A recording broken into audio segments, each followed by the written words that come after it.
আমি দক্ষিণ দমদম পৌরসভার 15 নম্বর ওয়ার্ডের কাউন্সিলর। আমি এর আগে 99 সালে এই 15 নম্বর ওয়ার্ড থেকে দাঁড়িয়েছিলাম। পরে 2015-এ আমি তৃণমূল কংগ্রেসের কাউন্সিলর হই। পরবর্তী ক্ষেত্রে 2022 সালে আমি নির্দল থেকে কন্টেস্ট করি এবং সব থেকে হাইয়েস্ট ভোটে আমাদের এই 35টা ওয়ার্ডের মধ্যে আমি জিতি। আমি তৃণমূল কংগ্রেসই করি। আজকে আমি তৃণমূল কংগ্রেসের পার্টি করার পরেও আমি দেখলাম যে সেইভাবে কাজকর্ম করতে পারছি না, আমার শরীরটাও সেরকম ভালো না। ওই জন্য আমি আগেই ব্রাত্য বসুকে চিঠি দিয়েছিলাম, আমাদের বিধায়ককে, যে আমি এই কাউন্সিলরশিপ ছেড়ে দিতে চাই। এবং আমাদের মাননীয় সাংসদ, জেলার সভাপতি পার্থভূমি, তাকেও মেল করেছিলাম, তাকেও হোয়াটসঅ্যাপ করে চিঠি পাঠিয়েছিলাম যে আমি এটা ছেড়ে দিতে চাই। তখন আমাকে বলেছিল, উনি হোয়াটসঅ্যাপে উত্তর দিয়েছিল যে এত তাড়াহুড়া করো না, একটু দাঁড়াও। তা আমি একটু দাঁড়িয়েছি, বেশ কদিন দাঁড়িয়ে আজকে গিয়ে আমি রিজাইন দিয়ে এসছি এসডিওকে, এবং আমাদের পৌরসভাতেও চেয়ারপারসন ইও দুটো মেলেই পাঠিয়েছি এবং হার্ড কপিও রিসিভ করি। কেন হঠাৎ করে আপনারা এই দল ছাড়ার মানে কাউন্সিলরশিপ ছাড়লেন না দল থেকেও অব্যাহতি নিলেন? না, কাউন্সিলরশিপ তো ছাড়লামই, সঙ্গে দলেরও। এই যে দলের থেকে অব্যাহতি, আমি আদৌ দলে আছি না নেই, যথেষ্ট কনফিউশন আমার, আমি আদৌ দলে আছি কিনা। আমি তো মনে করি আমি তৃণমূল কংগ্রেসের একজন কর্মী, কিন্তু তৃণমূল কংগ্রেস কি আমায় টিকিট দিয়েছে? উত্তর হলো না। এবার আপনি প্রশ্ন করতে পারেন যে তৃণমূল কংগ্রেস আপনার টিকিট দিল না কেন, তাহলে আবার সেইটা বলতে হয়। আমি 99 সাল থেকে পার্টি করেছি, কিন্তু একেবারে মমতা ব্যানার্জি যখন যুব সভানেত্রী মনিন্দর সিং বিট্টা যখন দায়িত্বে অল ইন্ডিয়া কংগ্রেসে, তখন থেকে আমরা মমতা ব্যানার্জির সাথেই আছি। কিন্তু পরবর্তী ক্ষেত্রে 2015 সালে আমি যখন কাউন্সিলর সিআইসি হলাম, তখন কাউন্সিলর সিআইসি হওয়ার পর 2021 আসলো ভোট। এই 21-এর ভোটেই আসল খেলাটা হলো। 21-এর ভোটে আমাদের এলাকার পশ্চিমবঙ্গে বেশ কিছু এমএলএ চার্টার ফ্লাইটে গেল, বিজেপি আসবে বিজেপি আসবে, আপনাদের মাধ্যমেও দেখালো সব বিজেপি চলেই এসছে, প্রায় প্রায় দরজার সামনে, এই ঘরে ঢুকে পড়বে, এই লোকসভা বিধানসভা নিয়ে নেবে, এরকম একটা। তখন আমাদের এখানেও কিছু কাউন্সিলর, আমাদের এলাকার কিছু লোক, তারা বিজেপিতে যাওয়ার জন্য একেবারে মরিয়া হয়ে গেল এবং ব্রাত্য বসুর বিরুদ্ধে পোস্টার, ব্যানার, ফেসবুক, হোয়াটসঅ্যাপ সবকিছু করলো দলের বিরুদ্ধে। তারপরে আমাদের ওপরে দায়িত্ব পড়লো, আমার ওপর বিশেষ করে দায়িত্ব পড়লো 2 নম্বর ওয়ার্ড, যেহেতু সিপিএম এর ছিল, দক্ষিণ দমদম পৌরসভার 2 নম্বর ওয়ার্ড, ওই ওয়ার্ডটাও দেখান। 15 নম্বর ওয়ার্ড সঙ্গে 2 নম্বর ওয়ার্ড, এই 15 নম্বর ওয়ার্ড সঙ্গে 2 নম্বর ওয়ার্ড দেখলাম। এবং আমি বলবো মমতা বন্দ্যোপাধ্যায়ের কাজ, অভিষেক বন্দ্যোপাধ্যায়ের কাজ, ব্রাত্য বসু, সৌগত রায়ের কাজ, এই কাজ দেখেই আমি 2 নম্বর ওয়ার্ডের দায়িত্ব থেকে সব থেকে বেশি ভোটে ব্রাত্য বসুকে জিততে সাহায্য করলাম। 2008 ভোট সংখ্যায়, 2008 ভোটে 2 নম্বর ওয়ার্ড থেকে মাননীয় মন্ত্রী ব্রাত্য বসু জিতল 21-এর বিধানসভায়। আবার আমার ওয়ার্ড থেকে, অর্থাৎ 15 নম্বর ওয়ার্ড থেকে হায়েস্ট মার্জিনে জিতল। যতগুলো ওয়ার্ড আছে তার মধ্যে হায়েস্ট মার্জিন। তাহলে আমার দুটো ওয়ার্ডের দায়িত্ব ছিল, একটাতে অনেক বেশি ভোটে সংখ্যায় হায়েস্ট, আর পার্সেন্টেজে হায়েস্ট আমার নিজের ওয়ার্ডে।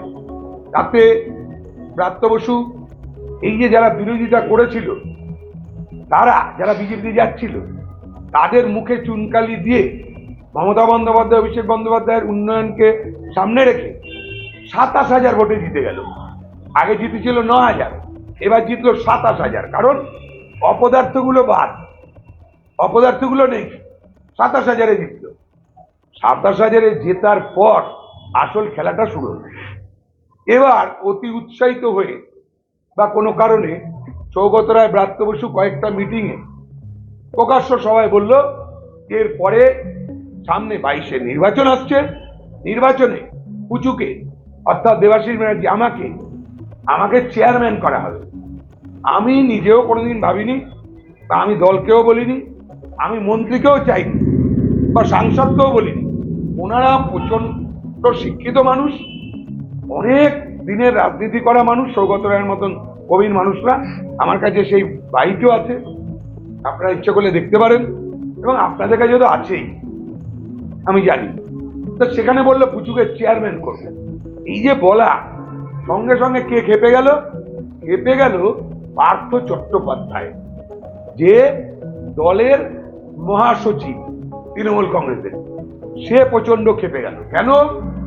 আমার জেতার সাথে পার্থ চট্টোপাধ্যায়ের খেপে যাওয়ার কারণ কি? কারণ একটাই, আমি ব্রাত্য বসুর ঘনিষ্ঠ লোক। তাহলে ব্রাত্য বসুর ঘনিষ্ঠ লোক হলে পার্থ চট্টোপাধ্যায় খেপে গেল কেন? খেপে গেল এই কারণে যে ব্রাত্য বসুকে ততক্ষণে অভিষেক বন্দ্যোপাধ্যায়, বিশেষ করে অভিষেক বন্দ্যোপাধ্যায় মমতা বন্দ্যোপাধ্যায়কে রাজি করিয়ে, আমার যা শোনা, আমি শোনা কথা বলছি, এটা কিন্তু আমার কাছে কোনো প্রুফ নেই, আমি তাও বলছি যে অভিষেক বন্দ্যোপাধ্যায় ব্রাত্য বসুকে, মমতা বন্দ্যোপাধ্যায়কে রাজি করিয়ে শিক্ষামন্ত্রী করলো। এই যে ব্রাত্য বসু শিক্ষামন্ত্রী হলো আর পার্থ চট্টোপাধ্যায় সরে গেল, পার্থ চট্টোপাধ্যায় ব্রাত্য বসুর কিছু করতে পারছে না। তাহলে পার্থ চট্টোপাধ্যায় রাগ মেটাবে কার ওপরে? আমার ওপরে। আমি কেন ব্রাত্য বসুর একনিষ্ঠ লোক, আমি কেন এই দুটো ওয়ার্ডের দায়িত্ব নিয়েছি? খবর নিয়ে দেখা গেল যে আমি নাকি ব্রাত্য বসুর সবচেয়ে ঘনিষ্ঠ। জানি না আমি কতটা ঘনিষ্ঠ, সেটা ব্রাত্য বসু নিজে বলতে পারবে, কিন্তু আমার এই অপরাধের শাস্তি পার্থ চট্টোপাধ্যায় আমায় দিয়েছে। দল সেটা চেষ্টা করেও কিছু করতে পারেনি। আমি সেই দিন বুলুদা থেকে শুরু করে সৌগত রায়, ব্রাত্য বসু সবাই মিলে অভিষেক বন্দ্যোপাধ্যায়ের কাছে গেছিলাম। অভিষেক বন্দ্যোপাধ্যায় পার্থ চট্টোপাধ্যায়কে বলেছিল যে না, ওনার টিকিটটা দেওয়া হোক, কিন্তু পার্থ চট্টোপাধ্যায় সেটা শোনেনি, বলেছে না, আমি টিকিট দেব না, ওর বিরুদ্ধে করাপশনের চার্জ আছে। আমি তখন বলেছিলাম ওই বাড়ির তলে দাঁড়িয়ে যে ঠিক আছে, যদি করাপশনের চার্জ থাকে, ওনার কাছে নিশ্চয়ই কেউ কোনো মেল করেছে বা চিঠি দিয়েছে বা কোনো প্রুফ আছে, ঠিক দেখাক, আমি মেনে নেব, আমার লাগবে না টিকিট। কিন্তু পার্থ চট্টোপাধ্যায় আমাদের সম্মানীয় মহাসচিব ছিলেন তখন, কোনো প্রুফ কিছু দেখাননি, দিতেও পারেননি, হয়ও না। কিন্তু আমার টিকিট দেওয়া হবে না ঘোষণা করে দিল। অভিষেক বন্দ্যোপাধ্যায় বললো দেখো, আমি তো চেষ্টা করলাম, কিছু হলো না। বুলুদাও বললো, সৌগতদাও বললো। পরে আমাকে বলা হলো যে তোমার বউ যদি টিকিট চায় তাহলে তাকে দেওয়া হবে। তা আমি সেটা বারণ করলাম, কারণ তাহলে পার্থ চট্টোপাধ্যায় যে চার্জ আমার বিরুদ্ধে লাগাচ্ছে সেটা আমি মেনে নিচ্ছি, তার মানে। আর রাজনীতি করলে বউকে সামনে রেখে রাজনীতিটাই করতে হবে, এরকম কোনো বাধ্যবাধকতা আমার নেই। আমি তাই বলেছি না, আমার বউ আমার রোজগারে খায়, তাহলে আমার যদি করাপশন থাকে, আমার বউ কোথা থেকে ভালো হয়ে গেল? আমরা তো একসাথেই থাকি, আমার বউ দাঁড়াবে না। তখন আমি নির্দল থেকে দাঁড়াই এবং দল আমায় সাসপেন্ড করে। আমি নির্দলে দাঁড়িয়েও 35টা ওয়ার্ডের মধ্যে সবচেয়ে হাইয়েস্ট ভোটে জিতি। কেন? তো আমি নির্দলে দাঁড়ালেও মানুষ কিন্তু আমায় তৃণমূল কংগ্রেসের সৈনিক ভাবে। মানুষ কিন্তু জানে এ জন্মলগ্ন থেকে তৃণমূল করেছে। মানুষ সূর্য চিহ্ন ভোট দিয়েছে ঠিকই, কিন্তু ওটা মমতা বন্দ্যোপাধ্যায়ের উন্নয়নের ভোট, ওটা ব্রাত্য বসু সৌগত রায়ের উন্নয়নের ভোট, ওটা অভিষেক বন্দ্যোপাধ্যায়ের উন্নয়নের ভোট। মানে আমি সূর্যের চিহ্নে দাঁড়িয়েও তার পেছনে আমার ব্যাকগ্রাউন্ড একটাই, যে আমি তৃণমূল কংগ্রেসের একটা কর্মী, একটা সমর্থক। প্রথম কথা বলি, কোনো কারণে সে হয়তো নির্দল হয়ে ভোটে লড়েছিল, কিন্তু সে কিছুতেই আমরা বিশ্বাস করি না সে একজন নির্দল কাউন্সিলর। দল আমরা করি সবাই একসাথে।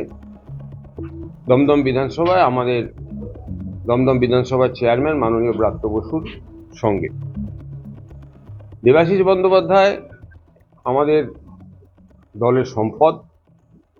আমরা নির্দল বলে তাকে চিনি না, জানি না। আমরা জানি তৃণমূল কংগ্রেসের সে ছিল, আছে এবং সে তৃণমূলেরই নেতা। দল বা মন্ত্রী গুরুত্ব বুঝে পরবর্তীকালে তৃণমূলের সংগঠন যাতে জোরদার হয় তার জন্যে তাকে বিভিন্ন ওয়ার্ডের অবজারভারের দায়িত্ব দেয়। এবং আজকে আমিও শুনেছি যে কিছুক্ষণ আগে দলের বেশ কিছু হঠকারী সিদ্ধান্তের জন্যে সে দুঃখ পায় এবং দুঃখ পেয়ে সে রেজিগনেশন দেয়। এবং এই দেবাশিস বন্দ্যোপাধ্যায়ের রেজিগনেশনটা আমাদের এখন যা অবস্থা, এটা একটা জাস্ট শুরু।